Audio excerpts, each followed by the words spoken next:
Keri Adrianto Riza, anak Riza Khalid menjalani sidang putusan terkait kasus korupsi tata kelola minyak mentah dan produk kilang periode 2018-2023. Keri divonis 15 tahun penjara dan uang pengganti kerugian sebesar 2,9 triliun rupiah.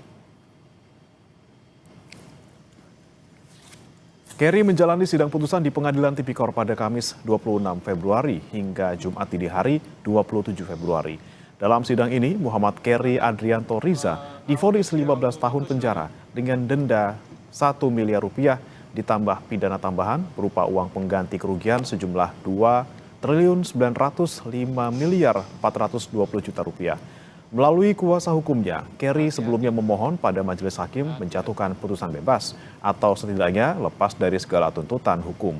Adapun kerugian negara yang ditimbulkan mencapai 285,18 triliun rupiah. Tindak pidana korupsi secara bersama-sama sebagaimana dalam satu menyatakan terdakwa Muhammad Keri Adrianto Riza tersebut di atas terbukti secara sah dan meyakinkan bersama melakukan tindak pidana korupsi secara bersama-sama sebagaimana dalam dakwaan primer penuntut umum. Dua, menjatuhkan pidana terhadap terdakwa Muhammad Keri Adrianto Riza. Oleh karena itu, dengan pidana penjara selama 15 tahun dan pidana denda sejumlah 1 miliar rupiah yang harus dibayar dalam jangka waktu 1 bulan dan dapat diperpanjang dalam paling lama 1 bulan sejak putusan berkekuatan hukum tetap.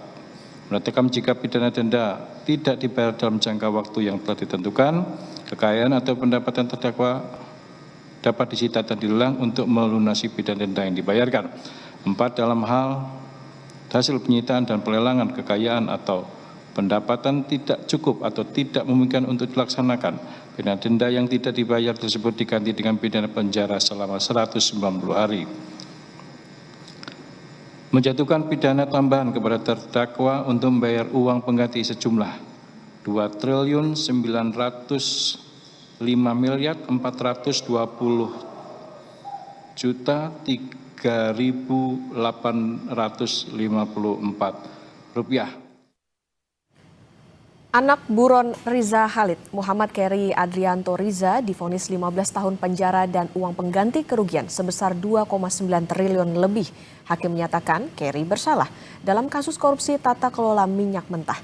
Terkait hasil vonis sidang, Muhammad Keri Adrianto Riza menyatakan terus mencari keadilan. Ia menyebut bingung dari hasil putusan karena banyak faktor persidangan tidak dimasukkan dalam pertimbangan putusan. Keri akan menempuh upaya hukum lanjutan atau banding dan mendapatkan keadilan. Saya terus akan mencari keadilan. Terima kasih teman-teman yang sudah meliput persidangan. Saya juga bingung dengan putusannya karena banyak fakta persidangan yang tidak dimasukkan di pertimbangan putusan. Ya, insya Allah saya akan teruskan upaya hukum. Semoga saya bisa mendapat keadilan di tempat lain ya. Terima kasih. Mas, soal PTLT yang disita buat negara gimana, Mas? Ya, saya bingung. Sampai sekarang masih dipakai, Mas.